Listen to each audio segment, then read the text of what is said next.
So they were, and their initial plan was to take the money and pay cash for the next house. I said, no, we're not. So we're gonna buy a house and finance. We don't want to.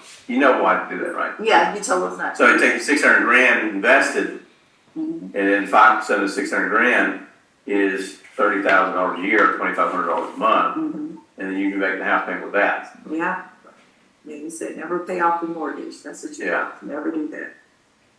Now, there's a really high chance that we're going to have a rate reduction in September. The Fed's probably going to lower rates at least a quarter point in September.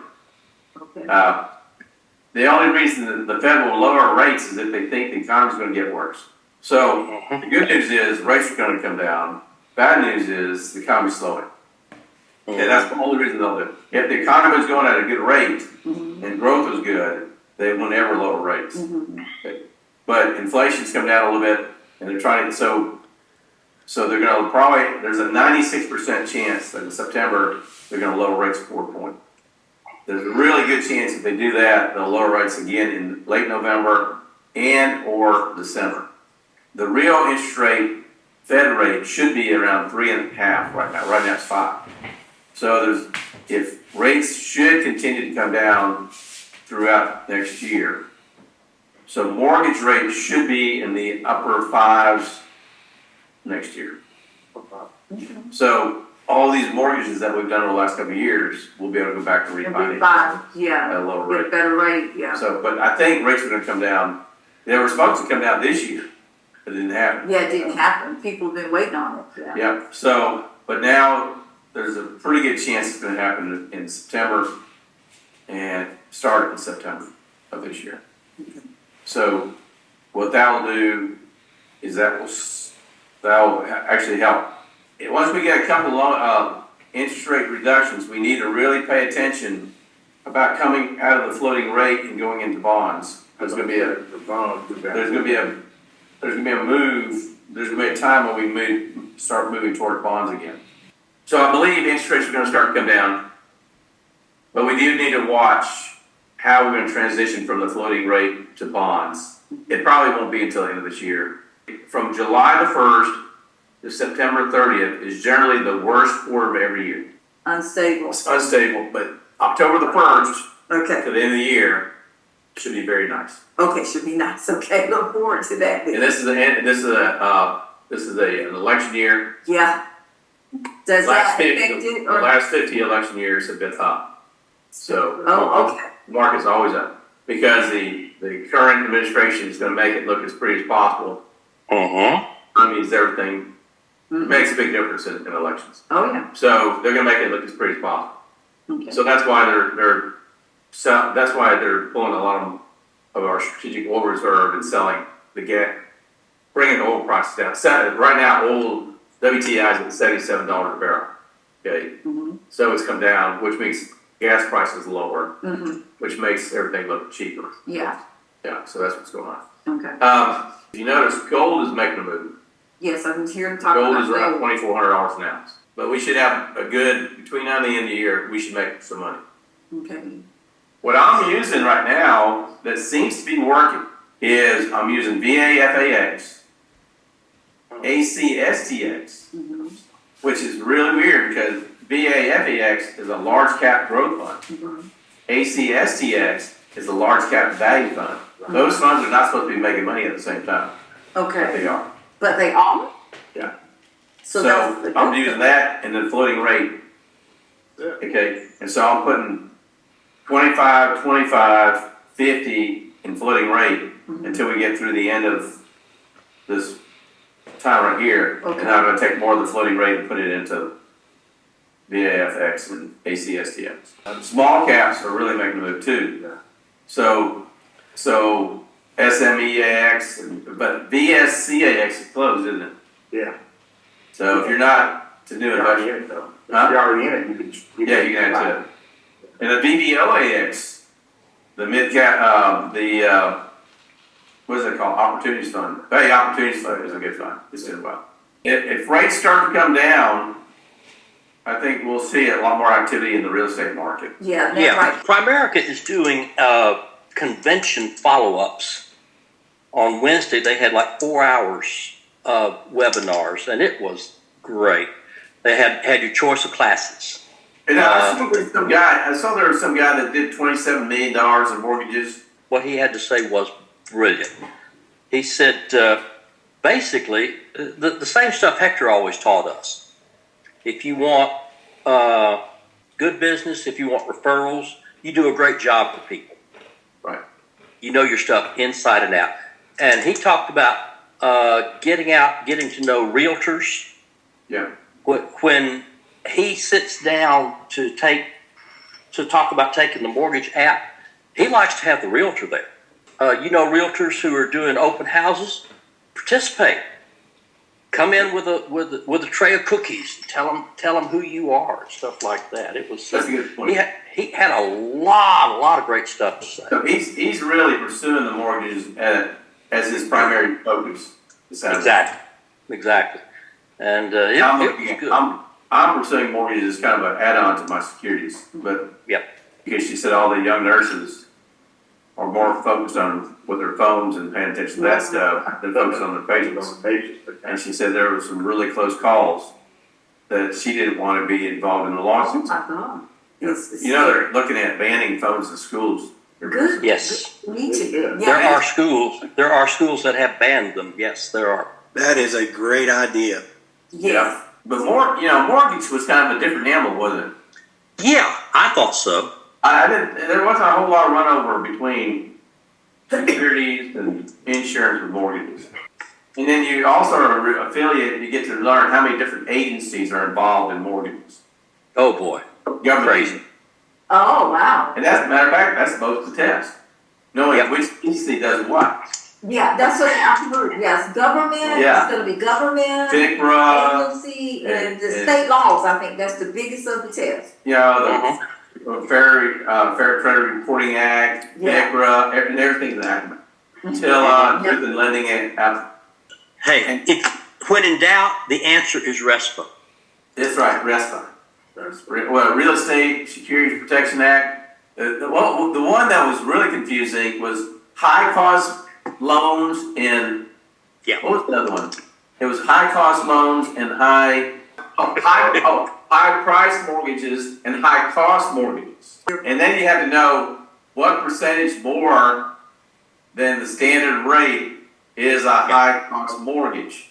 That's right. 1.5% higher than the regular rate is this, and 2.5 to whatever percent is this over this. But the good folk at Rocket and Primerica Mortgage make sure you don't have to do any arithmetic. You get past the test. The people at Primerica Mortgage and the people at Rocket We'll take care. When you do your first thing, you do what I do. Call them, tell them this is my very first. Take me by the hand and walk me through it. And they'll say, happy to. They're wonderful, wonderful people. How I study for any exam is I read the book from cover to cover. Yeah, I did a lot of That's reading. where I start off. Okay. And then I take all the little test questions along it, and then I focus mainly on the questions, practice exams, Questions, practice, and exams. the glossary, understanding the terminology. And I was asking the shot that he took for the guy that tried to do the assassination. Is 130 yards considered to be far? He's like, oh, that's an easy shot. That's nothing for a sharpshooter. A sharpshooter is a mid-level shooter. Okay, mid-level. Wow. Mid-level. The average person, especially with a scoped rifle, from my teaching experience, we can take a novice and run them out to 300 yards in less than 4 hours. A sharpshooter, and it depends on what branch you're in, it also depends on what organization you're in. Mm-hmm. It just means that, for the most part, you're a little bit above average. Okay. Now, to be a sniper or an expert, then that takes a little bit of work. Well, I've got a couple of close friends. One of them was a sniper, counter sniper in a Marine unit when he was in the Marines. Okay. He can effectively engage targets out to a mile. The longest confirmed sniper shot, 2 miles. 2 A little miles. over. You have to calculate the Earth's rotation in your shot. Yeah. That's how far that shot is. The Earth's rotation will have an effect on the bullet. The 50 caliber, it was 50 caliber round, right? Yes, that is Yeah, correct. 50 caliber. So a 50 caliber round, when it hits somebody, it blows them in half. Yeah, well, you got to understand, the projectile is coming from an elevated position Okay. at that shot. So what it's doing is it's coming down on that person. If they're standing up, it basically blows them apart. The people who actually rescue the Navy SEALs Yes. are Air Force pararescue. Uh, The toughest people you will never know about. yeah, You don't know about? the alerts. They're not on any books. Yeah. They're not assigned to any military unit, That's scary. That's scary. Are they? They're and that is the God's honest truth. And the thing is, most of them are 5'9" or less as far as height. He said, 130 yards. That was nothing for him to do. Oh, 130 yards, nothing. And I'm like, that's the. He said, that wasn't nothing. He said that was an easy shot. We have, Army has to be able to shoot consistently someone 300 meters away. Whew. Now, and that's, if you look at M16 post, front post, the target is smaller than the front of your post. Okay. Okay, Marines have to qualify at 500 meters, Okay. which is even small. That's a much tougher shot. Wow. So, let's see, so you're hitting a target that's more than 3 football fields away. Yeah. I can shoot somebody at 130 yards without a scope. Without a scope. Okay. Yeah, Wow. that 300 meters I'm telling you, Yeah. no scope. 500 meters, no scope. Woo. It's iron sight. And whenever I have clients, their parents are getting up in age, I'll start telling my clients to get a financial power of attorney and a medical power of attorney on their parents. Once you get the documentation to be a financial power of attorney, then you can make financial decisions and you can sign documents on your parents' behalf. Oh, okay. So I'll say, who do you know that would be making these kind of decisions? And then I'll say, would it be all right if I give them a call? And I'll talk to them about it. And the number one thing that I find out about with my clients the most, the hardest about, is taking money from their old house and paying cash for the next house. Mm-hmm. The biggest thing. You cannot talk about it. What happened here? Had a medical thing happen, and then so he got Close to $1 million. Didn't get that $1 million. close to $1 million in a settlement, which I told him back when he got hurt. I said, because I said, you need to get $3 million is the amount you need to get. Okay, so Make sure you put pressure on your attorneys to get, because you need to get $3 million. 3 million. Okay. And so, and It went down because he was caught Oh, yeah. with some stuff. so then, Cameras came that's right. So then he starts, then he hurt his back, right? Well, then he was out four-wheeling and. Oh my And he can't walk. Yeah. But they see him on his back. They got pictures of him. Something they got and they caught him 4-wheeling. So he Yeah, tried to get that to So work. finally, they give him like a little less than $1 million. So immediately, he buys a big old house, five vehicles now. He's got 5 vehicles now that he's paid for. Well, 2 pickups were identical. One was black and one was red. And then he's got a sports car. Now the house he's building onto so that my children have a bedroom because the girlfriend's kids have bedrooms. So he's building onto that now. He didn't spend the money. I was telling him that he then take money and invest it and then take a monthly check off of it. It'll, like I always do. And it lasts forever. He's your typical poor person. You're poor, you get money, you go on a shopping spree, boom, you're poor again. You start back at the bottom. But yeah, and it's really the hardest part because, like I had the same discussion with a client earlier this week. I have a client here that has quite a bit of money with me. She has about 2.7 million with me. Okay. And she has 2 sons. And one of her sons is buying a new house. And doesn't make a lot of money. So I was telling them, but they sold their old house, and I was telling them they got $90,000 from it. And I said, you need to take that 90, invest it, and then pull apart your house payment. They, for whatever reason, and y'all help me see what I'm not seeing. Okay. They cannot see that putting the $90,000, they look at putting the $90,000 on the house is a safer decision Did invest than put the money somewhere else. Because they think it's safer to put the money in the house. That's right. And my point was, I told her, I said, first of all, real estate's not always going to go up. No. That's right. We're going to have another 2008. You think? Okay. No, I think so too. Okay. I said no. Oh, yeah. And I remember when I had my house here in Griffin, and 2008 happened. My house lost 40 to 60% of its value overnight. I remember that. Okay. And so all these houses that are 2,000 square foot houses that are selling for $400,000 and $450,000, there can be a point at which that house is going to be worth $300,000. Yeah, it's going to come to its truth, Okay. but real So if you put 90 grand on it, you lost all that money. all that money. Yeah. And you can't get it back. No. I said, Okay. you need to take that money. That money will make payments and it will keep on growing interest. For whatever reason, the average person cannot see that putting the money in an investment is a safer move than putting it in the house. Put the 90 grand in a savings account. Not even Don't put it in this but house. don't put it in that house. I don't know how to fix it. I don't know. You can't. It's a superstition.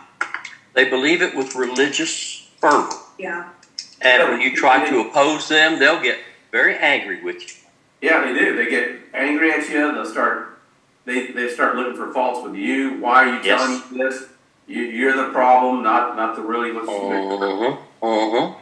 I came across a client that had paid cash for their house before I knew them. Okay. Okay. And I met them right after they paid off their house. Okay. And I told them at the time I met them, I said, that was a bad move. I said, you shouldn't have done that.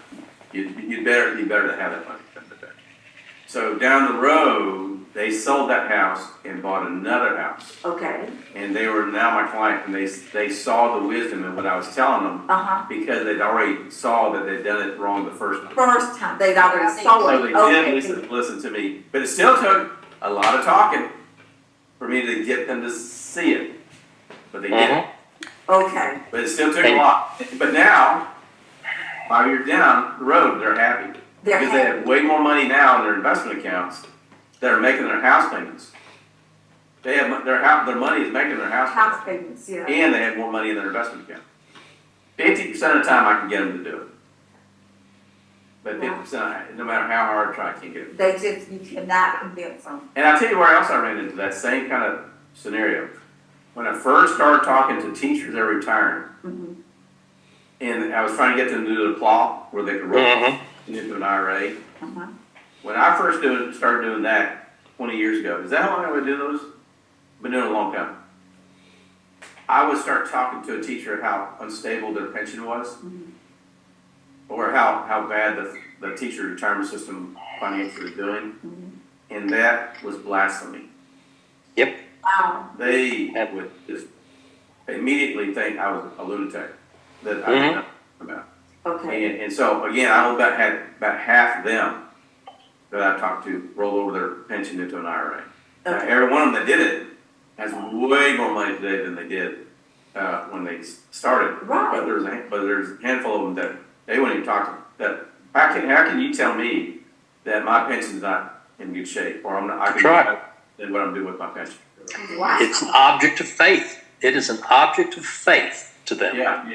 And because a lot of teachers go into teaching with the whole idea that once they do their 30, they're going to get 60%. Good, yeah. And so when somebody else comes in and says, no, that may not be the case, all of a sudden you're the one that doesn't know what you're talking about. You know, That's right. Like a taboo to them, like you just cursed them out. In other words, Yeah, they would get defensive. Like, same thing with a house thing. They get defensive of that. You can feel their whole demeanor changing as you're talking. You're telling them something they absolutely do not want to hear. Okay, they just can't see it. They can't, and they will and they will stop listening. Oh, It they're doesn't matter splitting you off at that point, no matter what doesn't you matter say. what you say or how you say it, they ain't gonna hear it. They're not, Nope. they've already decided they're not gonna do it, they don't And wanna hear what you're here's the saying. other thing, you got going against you on the house thing. Okay, The real estate agent and the mortgage companies that they're dealing with are telling them something completely opposite. yeah. Yeah. Yeah, they are. It's telling them, oh yeah, put as much money down as Or possible. buy it Well, cash, she doesn't know anything about finances. yeah, Mhm. She knows how to sell a house, yeah, right? that's what they're. I'm not saying anything about you, but if you were a real estate agent, Mhm. like you were, and you had none of these classes whatsoever, I wouldn't have any. you would think that was still a good idea. But great, someone said, oh, you got cash, buy that thing cash, oh, that's a good move, you won't have a bill, that's the way I would say Right, but You you know, don't have any financial, really, investment training. it. Mm-hmm. And so you're having these people give investment training when they have no. No idea, no idea. Yeah. Because I know the guy that's the instructor, he's super excited when they get a cash buyer. Mhm. I said, you got people that buy these houses cash? Yeah. That they're 401k, they're retired teachers or military, they come in to 400,000, I think he had one who's closing next week, it's an 800,000 cash deal. I said, he's buying that house cash. And He so sold the let's- cash buy. And it's that crazy. Work. Just think, if somebody's taking money out of a retirement account, Yeah, they took it out of their Okay, retirement account. they're paying 800 grand on this house, Mhm. and they took it out of their retirement account to do that. Yeah. They're gonna have to pay taxes as if they made 800 grand last year. Oh, So Yeah. 37%, 36% of the money, they're gonna owe $300,000 in taxes. yeah, I was gonna say, yeah. Good Lord. And it's because- Isn't that great? But the real estate agent isn't smart enough to know better.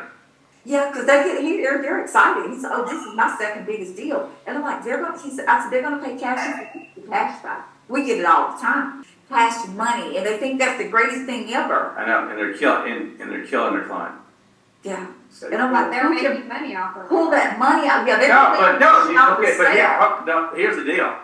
If you're a real estate agent and you sell a house for $800,000, if it's financed for cash, you make the same amount of money, Yeah, same amount, yeah, yeah, Well, okay? there goes But- my theory. yeah. But here's what, it makes it easier because you have to go through the approval process, the mortgage, and all this other They can stuff. close So it's super way fast. faster. Yeah, he said they There's close no in 30 Yeah. to 45 days or Yeah, faster and than the that. mortgage They got companies, cash. and the mortgage companies are big on that too. Yeah. Because they want you to put 20% down to by PMI. Mm-hmm. Well, I tell them PMI represents 5% of the house value. So 5% of an $800,000 house is $40,000. Mm-hmm. Okay, you can make way more money on that 20% you didn't put down on that house than $40,000. You have to wire to hit the PMI. Italy, won't you? You Huh? have to wire the PMI. Yeah, they- Yeah, once you have Yeah. 20% equity, Yeah. you don't pay PMI. Anyway, that's on your, that's one of your questions on your mortgage license, by the way. Oh, wow, That's write that down. when and how you get to have them do that. Okay. Okay. Mhm. That will be nailed in your brain. So I always tell them it's 5%. So you're gonna pay $40,000 to have PMI, which is part of your house payment. Mhm. But 20% down on a $800,000 house is $160,000. Mm-hmm. So would I rather have 160 and pay 40, or put 160 to save for it? To not pay PMI. To not pay the PMI. Okay, you have to put 20% down. Let's say you have $800,000 house. Okay, 20% of 800,000 is 160,000. right, okay. So you're paying 160,000 to avoid paying $40,000 in PMI insurance. Mm-hmm. So you're paying 4 times what it would cost you to avoid PMI. Okay. Or is Right. it better To just, to pay the 40 and keep the 160? I would Okay, keep that's the fine. 160 and pay the 40. Right? And I would invest, I would just pay that. Yeah, but see, it goes back to the point that people think putting $160,000 in a house is a good option. And one of the things one of the lines I do use is I tell them a house is not an asset. And see, that's another place where a lot of people go wrong. Yeah, because we've been taught different. It's a That a big, house, I always tell my clients, a house is not an asset.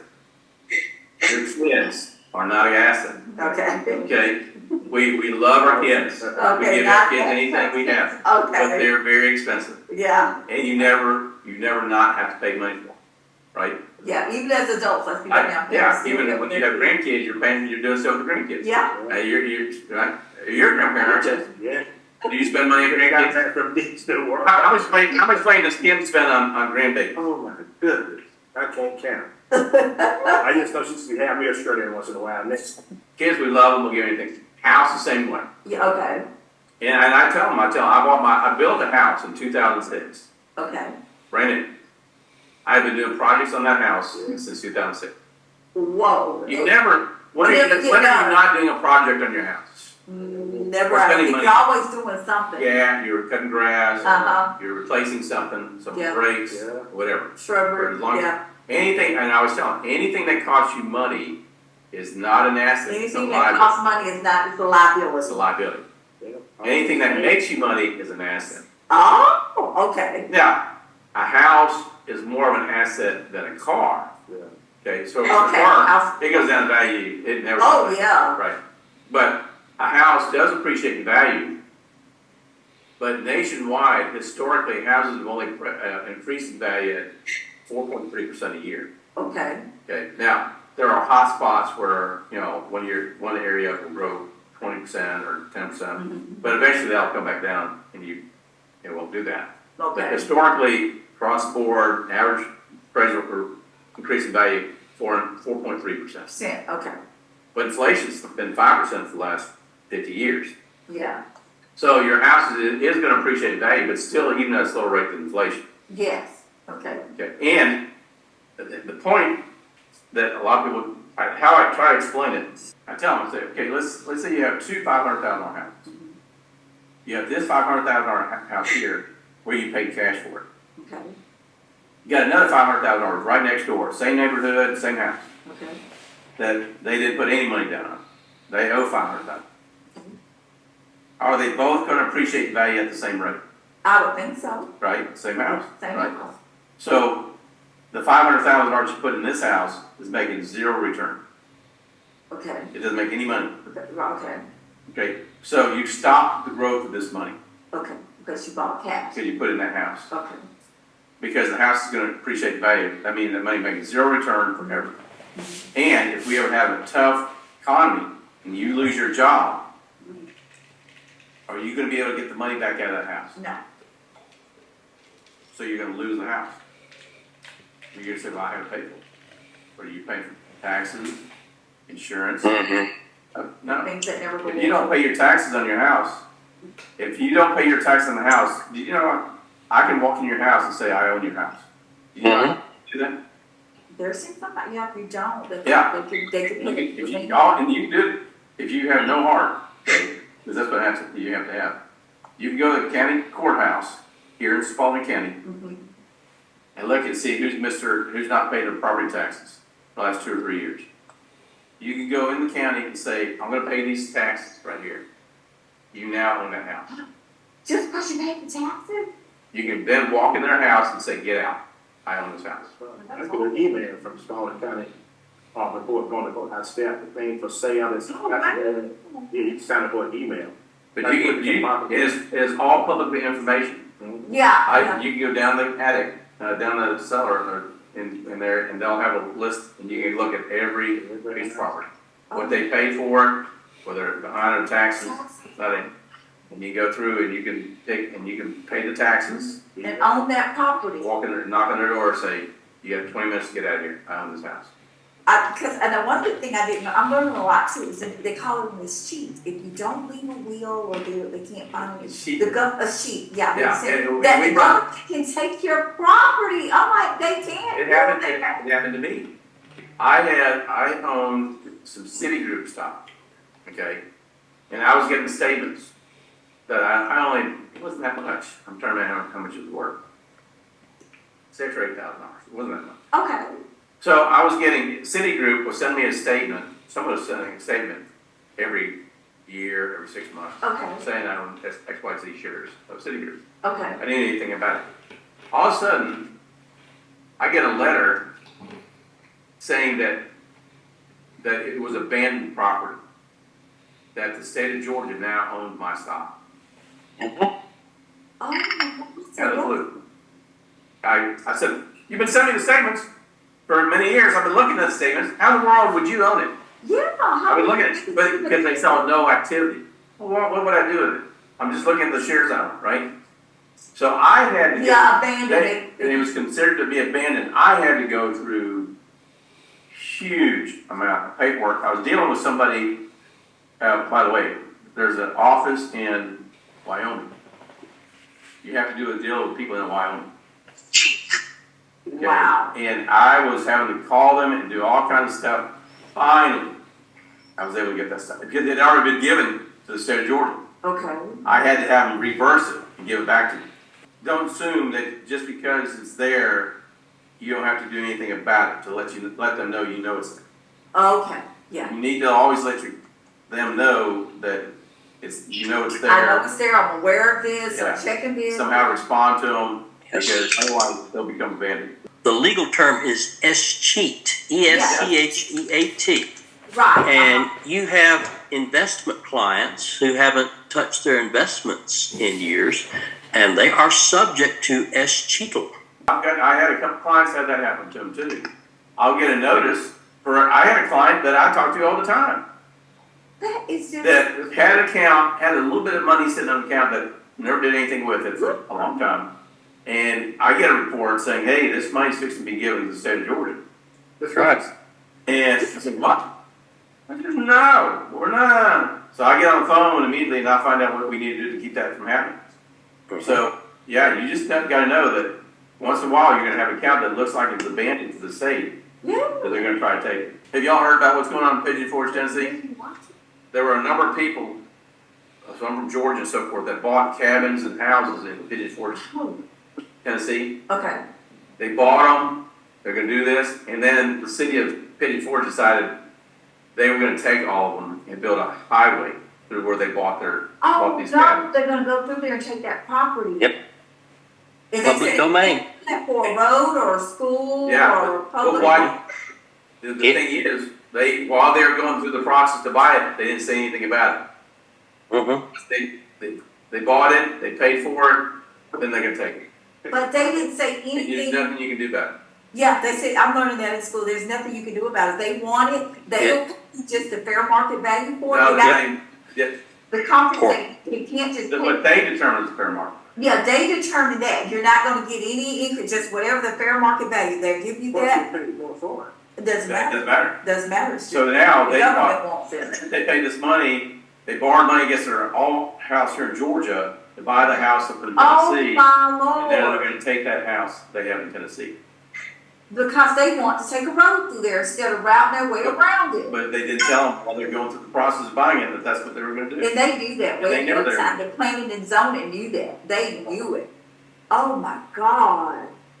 So it's called eminent domain. Yeah, eminent domain, yeah. It's written in the U.S. Constitution. Flower shop. Okay, there's a flower shop in Stockbridge, Okay. and it was a national case. They actually won.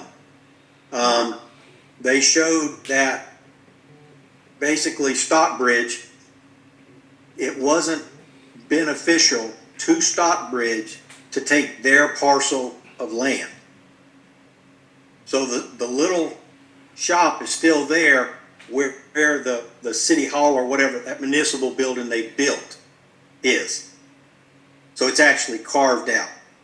Wow. But that was expensive, and that's another problem. Do you have the resources to do something about it? And it usually winds up being a federal case, not a local. Because, okay, Another problem. I always tell my clients, take the 90 grand, okay, invest it.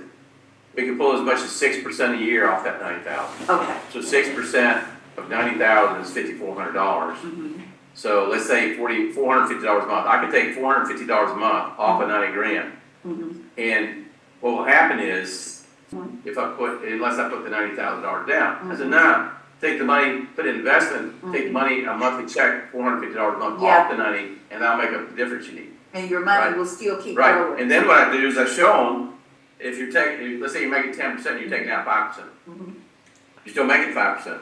So in 15 years, that 90 grand is worth 187 now, Wow. even though you've been taking $450 a month off it. Yeah, it's So still now, growing. now you're able to take nearly $800 a month off of it. So now, instead of taking $450 a month off of it, you can take $800 a month off of it to make up the difference. Wow. 15 years after that, that 90 grand is worth $389,000.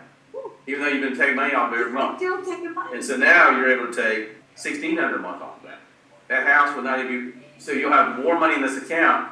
In 15 years or 20 years, you'll have enough money to pay off the house and still have money left over. I always tell my clients, cash gives you options that nothing else does. The reason a lot of people do so, can't do things financially is because they don't have the money, right? Yeah. If you have the money, you have options. Yeah.